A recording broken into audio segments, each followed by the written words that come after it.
வாழ்த்துக்கள் நண்பர்களே. இது அரசியல் களம். நான் உங்கள் அமீர். வாட்ஸ்அப் வதந்திகள் ஆட்சியை கவிழ்க்குமா? இந்த காணொலியுடைய முக்கிய மையக்கருத்து இதுதான்.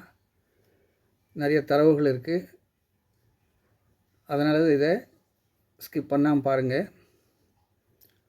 நேரம் இல்லாதவர் இதை சேவ் பண்ணி வச்சுட்டு ஓய்வு கிடைக்கும்போது பாருங்கள். இது சமூகத்துக்கு பலன் அளிக்கும்னு சொன்னால் இதை பகிருங்க. இப்போது இந்த தரவுகளை எதன் அடிப்படையில் நான் உங்களுக்கு சொல்கிறேன்னு சொன்னால், பிஜேபிக்கு அந்த சிவசங்கர் ஜின்னு சொல்கிற அவர் அரசியல் வட்டாரங்களில் அழைக்கப்படுவார்.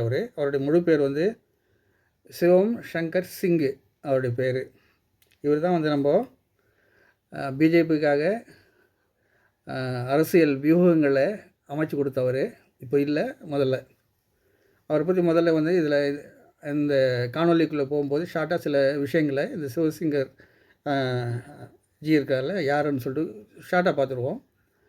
இவர் அமெரிக்க பல்கலைக்கழகத்தில் இந்த மெக்சிகன் பல்கலைக்கழகத்தில் பட்டதாரி, பொருளாதார பட்டதாரி. இவர் 2017 2018 மணிப்பூர் மற்றும் திரிபுரா சட்ட தேர்தல்களில் பாஜகவுக்காக இவர் அந்த தேர்தல் வியூகங்களில் அமைச்சு கொடுத்தவர். இவர் இப்போ அதை பாஜகவோட இல்லை. அதுக்கும் அவர் ஒய் ஐ ஆம் ரிசைனிங் ஃப்ரம் பிஜேபின்னு சொல்லிட்டு ஒரு கட்டுரையை வெளியிட்டிருக்காரு. அது பெரிய விவாத பொருளானது. 2 புத்தகம் எழுதியிருக்காரு. How to win an Indian election சொல்லிட்டு ஒரு புக்கம், the art of conjuring alternate realities அப்படின்னு சொல்லிட்டு இன்னொரு புத்தகம் அவர் எழுதியிருக்கு. பிரபல புத்தகங்கள் எழுதிட்டோம். இப்போ வாங்க நம்ம கட்டுரையுடைய மைய கருத்துக்கு போவோம். இது திரிபுரா ஒரு உதாரணம். அதாவது வாட்ஸ்அப் வதந்திகளில் ஒரு மிக சிறந்த அரசியல்வாதி தன்னுடைய பணிக்காலத்தில், அதாவது முதலமைச்சராக இருக்கும்போது அவர் எந்த காரையும் யூஸ் பண்ணல, சைக்கிள்லேயே போக்குவரத்துக்கு சைக்கிளில் தான் அவர் பயன்படுத்த. அவ்வளோ எளிமையானவர். அவர் மாணிக் சர்க்கார் சொல்லிட்டு அவருடைய பேர். திரிபுராவுடைய முதலமைச்சராக கிட்டத்தட்ட 4 நூற்றாண்டு காலம் அவர் ஆட்சி பீடத்தில் அமர்ந்திருந்தவர். மார்க்சிஸ்ட் கம்யூனிஸ்ட் கட்சியை சார்ந்தவர். இவரை இறக்குனது இருக்குல்ல, ஆட்சி கட்டிலேருந்து இறக்குனது 2018 ஆண்டு. அது 2018 ஆண்டு எலெக்ஷன் தருவாய் அது. அப்போது அங்கே வெற்றி பெறுவதற்காக பிஜேபி முனைப்பாக இருக்கும்போது இந்த சிவசங்கர் ஜி அவர் தான் அங்கே அது பொறுப்பு வகிக்கிறார். அது தன்னுடைய அனுபவங்களை அவர் பகிர்றாரு. அங்கே அந்த சர்க்காருடைய ஆட்சியில் ஊழல் கரைப்படையாத ஆட்சி அது. மனிதனும் அப்படிப்பட்ட குற்றச்சாட்டுக்கு ஊழல் குற்றச்சாட்டு இல்லாத ஒரு. அடுத்தது முக்கியமான விஷயம் என்னன்னு சொன்னால், திரிபுராவில் ஓட்டுக்கு பணம் கொடுக்குற பழக்கம் இல்லாத ஒரு மாநிலம் அது. அந்த மக்கள் அது மாதிரி கேள்விப்பட்டதில், இந்த கலாச்சாரத்தை கேள்விப்பட்டதே கிடையாது. அங்கே வாழ்வியல் அமைப்பு எப்படின்னு சொன்னால், அந்த திரிபுராவில் ஒரு பக்கம் பழங்குடி இனத்தவர்களையும் பல குழுக்களும் வங்காளிகளும் சேர்ந்து வாழ்கிற ஒரு மாநிலம் அது. அங்கே சட்டமன்ற தேர்தலில் 60 இடங்கள். அது சண்டை சச்சரவில் 2004 நடந்த சில சம்பவங்கள் பிறகு எல்லோரும் கலந்து வாழ ஆரம்பித்த ஒரு மாநிலம் அது. சிவசங்கர் ஜி இருக்கா இல்லையா, அவர் தன்னுடைய பணி திட்டத்தை வரையறுக்கிறார். அதில் 100 குற்றச்சாட்டுகளை வைக்கிறாரு. ஒரு லிஸ்ட்டை தயார் பண்ணுறாரு. அந்த லிஸ்ட்டினுடைய அடிப்படையில் ஒர்க் அவுட் பண்ணும்போது என்ன தெரியுதுன்னு சொன்னால், இதில் ஒன்று கூட நிற்காது. இது தேர்தல்கள் 2018 இந்த பணி ஆரம்பம் ஒரு வருஷத்துக்கு முன்னால் 2017 ஆரம்பிக்குது. ஆரம்பமே 100 குற்றச்சாட்டுகளை அவர் தயார் பண்ணுறாரு, பட்டியல் போடுறாரு. அதை எடுத்து போய் இம்ப்ளிமெண்ட் பண்ணணும்னு சொல்லிட்டு ட்ரை பண்ணும்போது ஒன்று கூட அங்கே மக்கள் மத்தியில் எடுப்படலைன்னு சொல்லிட்டு ஒரு நிலை வருது. இடத்துல 60 தொகுதி சட்டமன்ற தொகுதிகள்.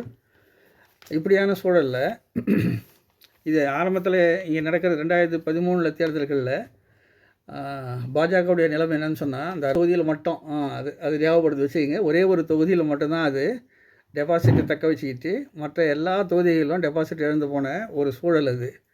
எப்போது 2013. அப்படிப்பட்ட சூழலில் அந்த 2013 எலெக்ஷனில் என்ன நிலவரம் என்னன்னு சொன்னால், 60 தொகுதிகள் இடதுசாரிகள் 50 இடங்கள்லையும், காங்கிரஸ் 10 இடங்களில் தான் இருந்துச்சு. பிஜேபி ஒன்று கூட இல்லை, எல்லாம் வாஷ் அவுட் ஆகிற போன ஒரு சூழல். அந்த மாநிலத்தினுடைய சூழலை புரிஞ்சுக்கிறதுக்கு இப்படிப்பட்ட ஒரு மாநிலத்தில் எப்படிப்பட்ட ஒரு அற்புதமான ஒரு தலைவர் ஆட்சி செய்த ஒரு மாநிலத்தை எப்படி வந்து கவுத்துட்டாங்க, எப்படி முடிஞ்சது, நம்ம முடியுமா அப்படின்னு சொல்லிட்டு நம்ம ஒரு வியப்பான ஒரு இதாகுது இல்லையா. சிவசங்கர்ஜி அவருடைய தலைமையில் இருக்கிற அந்த குழு என்ன செய்கிறாங்கன்னா, மக்கள் தொகை கணக்கெடுப்பு எடுக்கிறாங்க. திரிபுராவுடைய மக்கள் தொகையில் கணக்கெடுப்பு எடுக்கிறாங்க. 35 வயதுக்கு உட்பட்டவர்கள், அது என்ன சொல்கிறேன், ஜென்சின்னு சொல்கிறோம் இல்லையா நம்ம, அப்படிப்பட்ட ஒரு குழு, இளைஞர் குழு வந்து 41.3 விழுக்காடு பேர் வந்து இந்த 35 வயதுக்கு உட்பட்டவர்களாக இருக்கிறது அது கண்டறியுது.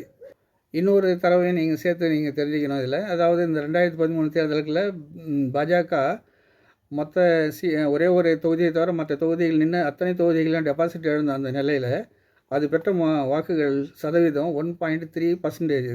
வந்து 2018 தேர்தல்களுடைய வெற்றிக்கு பிறகு அதனுடைய வாக்கு சதவீதம் 40 விழுக்காடு அதிகரிக்குது.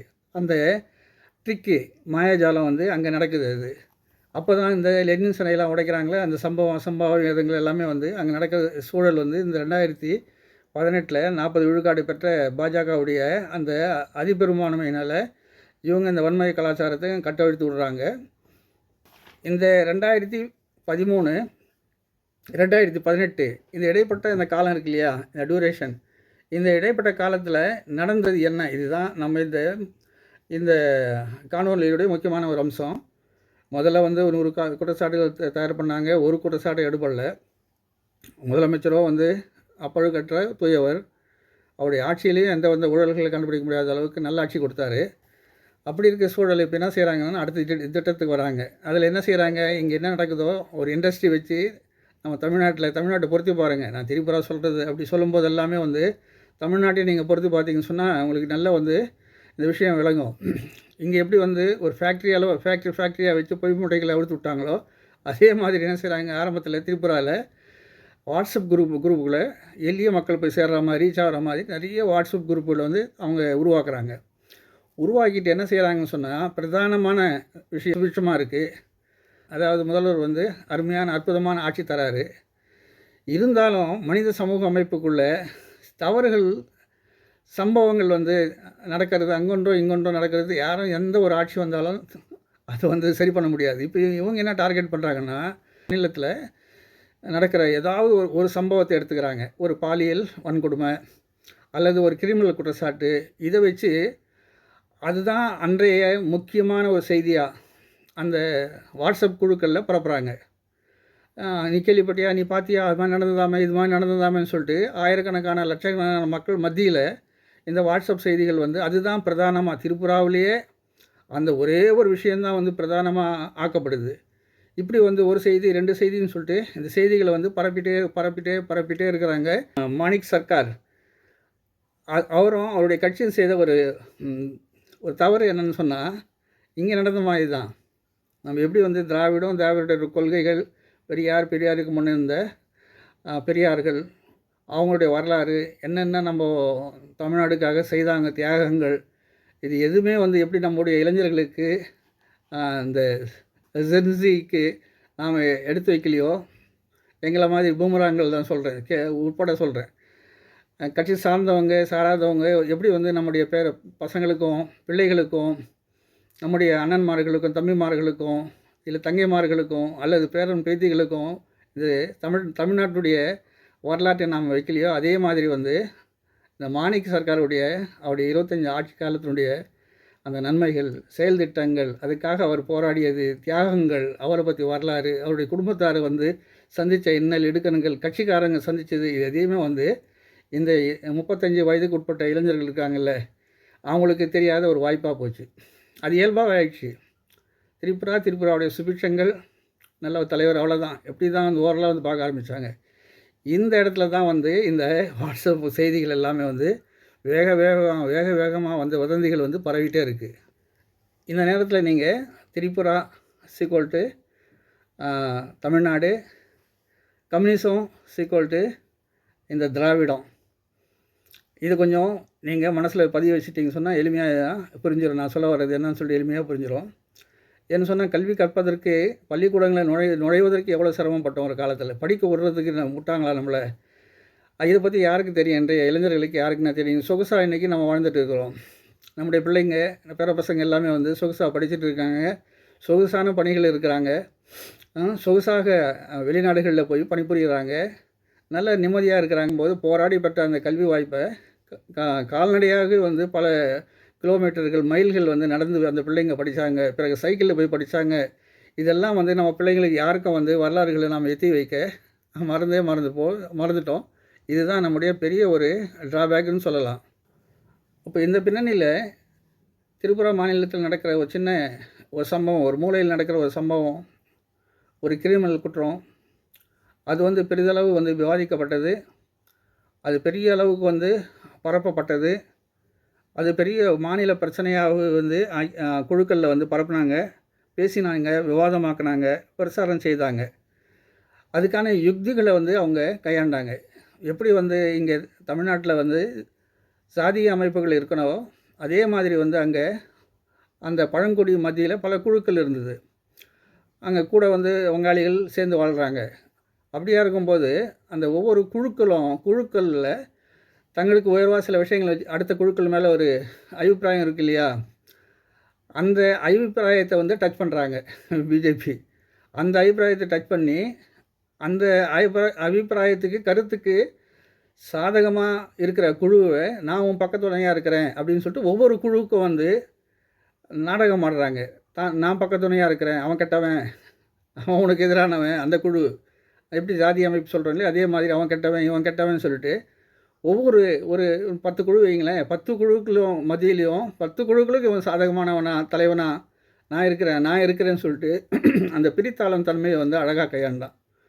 இப்படி கையாண்ட அந்த சூழலில் தான் வந்து அவங்களுக்குள்ள பிளவுகள், அந்த பிரச்சனைகள், பொய்கள் இன்னும் வேகமாக வந்து நாங்கள் அதை பரப்ப ஆரம்பிச்சிட்டாங்க. அதாவது அவங்களுக்கு சாதகமான அந்த செய்திகளை, மேன்மையான தங்கள் சமூகத்துக்கு தங்களுடைய குழுவுக்கு மேன்மையான அந்த செய்திகளை உரசி பார்க்காம, அதனுடைய நிஜத்தன்மையை பார்க்காம, அது ஃபேக் நியூஸாக இல்லை என்ன வதந்திகளான்னு சொல்லிட்டு உண்மையான்னு பார்க்காம கிடைச்ச வரைக்கும் செய்திகளை உடனுக்குடனே கிடைச்ச ஒரு தகவல் நம்ம கிடச்சிருக்கு, உடனுக்குடனே பரப்பு அப்படின்னு சொல்லிட்டு உடனே பரப்ப ஆரம்பித்து இப்படி தான் வந்து இந்த தீ வந்து அரசாங்கத்துக்கு எதிராக, அற்புதமான ஒரு தலைவருக்கு எதிராக, தன் வாழ்க்கையிலையும் தன்னுடைய அரசியல் வாழ்க்கையிலும் தூய்மையானவரை இந்த மக்கள் வந்து ஓரம் கட்ட வேண்டிய ஒரு நிலைக்கு வந்து தள்ளப்பட்டது இப்படி தான்.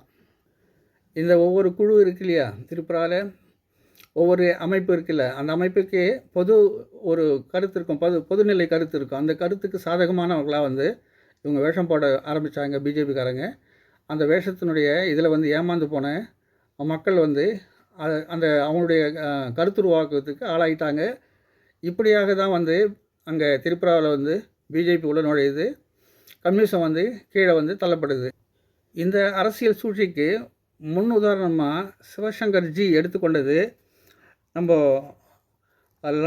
லண்டன் நிறுவனமான கேம்பிரிட்ஜ் அனாலிட்டிகா நிறுவனத்தை அவங்க எடுத்துட்டாங்க. இவங்க தான் வந்து 2016 நம்ம டொனால்ட் ட்ரம்ப்பு அந்த தேர்தல்களில் வந்து வியூக அமைப்பாளர்களாக இருந்து வெற்றி பெற செய்தாங்க. இது வந்து ஒரு ரொம்ப இன்ட்ரெஸ்டிங், அதே மாதிரி ரொம்ப வருத்தத்துக்குரிய ஒரு நிகழ்வு இது. அந்த கேம்பிரிட்ஜ் அனாலிட்டிகா லண்டனை சேர்ந்த நிறுவனம், அது சம்மந்தமாக வந்து தனி ஒரு வீடியோ நான் அது ஏன்னா அது கொஞ்சம் பேச வேண்டிய ஒரு தனியாக ஒரு சப்ஜெக்ட் பிரித்து நாம் அதை நம்ம பார்ப்போம். இல்லை அதே மாதிரி இன்னொன்று வதந்திகளில் வந்து இந்த பிள்ளை பிடிப்போர் வதந்திகளை பாஜக வந்து திட்டம் போட்டு பரப்புச்சு. இதில் வந்து ஒரு நாடு முழுக்க இது பிரச்சனை இருந்து அந்த வதந்திகள் பரவுச்சு. திரிபுராவில் மட்டும் 4-5 பேர் வந்து கொல்லப்பட்டாங்க. அதில் இந்த பிரச்சாரம் பண்ண அரசு சார்பாக பிரச்சாரம் பண்ண போனார் இல்லையா, அவரும் வந்து இதில் கொல்லப்பட்டது ஒரு பெரிய துயரமான. இதுவரை நாம் கண்ட இந்த தரவுகள் எல்லாமே வந்து சிவசங்கர் ஜி அவர் வெளியிட்ட தரவுகள் அடிப்படையாக கொண்டது. இப்படி தான் நாங்கள் செயல்பட்டு அந்த பிஜேபியினுடைய வெற்றிக்கு பாடுபட்டோம் அப்படின்னு சொல்லிட்டு அவர் தன்னுடைய ஸ்டேட்மெண்ட்டாக இது கொடுத்துருக்காரு. இப்போது இதை நம்ம தமிழ்நாட்டோடு எடுத்து நம்ம பார்த்தோன்னு சொன்னால், இங்கே ஒர்க்கிங் ஏஜ் அப்படின்னு சொல்லிட்டு அந்த இளைஞர்கள் இருக்காங்க இல்லையா, அவங்களுடைய சதவீதம், அதாவது விழுக்காடு என்னன்னு சொல்லிட்டு பார்த்தா 68.6, அது ரவுண்டாக நம்ம வந்து 70ன்னு வச்சுப்போம். 70 விழுக்காடு பேர் வந்து தமிழ்நாட்டில் இருக்கிறாங்க. இந்த 70 விழுக்காடு பேர் கன்னி வெடிகளாக வந்து செதறி ஆட்சி மாற்றம் நடந்திருக்க ஒரு வாய்ப்பு இருக்குது. இதில் வந்து இவிஎம் மிஷின்களுடைய தில்லுமுல்லுகள், இல்லாமல் இல்லை.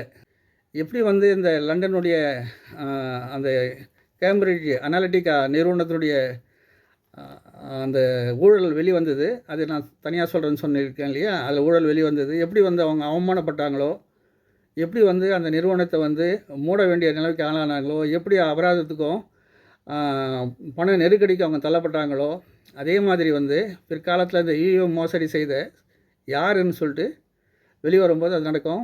இப்போது நாம் இதில் பார்க்க வேண்டியது, வதந்திகள் வந்து அரசுகளை கவிழ்த்திடும். நமக்கும் அந்த வாய்ப்பு இங்கே நிறைய பண்ணி கொடுத்துட்டாங்க. அதை நாம் சரியான முறையில் அணுகாதனால தோல்விக்கான ஒரு வாய்ப்பாக இருக்குது. கூட இவிஎம் மிஷின்களுடைய அந்த குளறுபடிகள், அது மேலே இருக்கிற குற்றச்சாட்டுகள், இது எல்லாமே வச்சு தான் வந்து நாம் பார்க்க வேண்டியது இருக்குது. அதனால் ஒவ்வொருத்தரும் வந்து உண்மைக்கான ஒரு குழுக்களை ஆரம்பித்து இந்த வதந்திகளையும் ஃபேக் நியூஸையும் வந்து முறியடிக்கிறதுக்கு கங்கணம் கட்டிக்கணும். கட்சி சாராத நபர்கள் இவங்க எல்லாமே வந்து ஒன்றுபட்டு எந்த ஒரு மாண்பை வந்து தமிழ்நாடு எழுந்து நிற்குதோ அந்த மாண்பைகளையும் தமிழர் நலனையும் நல்ல ஒரு ஆட்சியையும் அமைக்கிறதுக்கான அந்த இதில் வந்து முன்னெடுத்து செல்லணும். அதுதான் இது நோக்கம் இதில். நன்றி நண்பர்களே.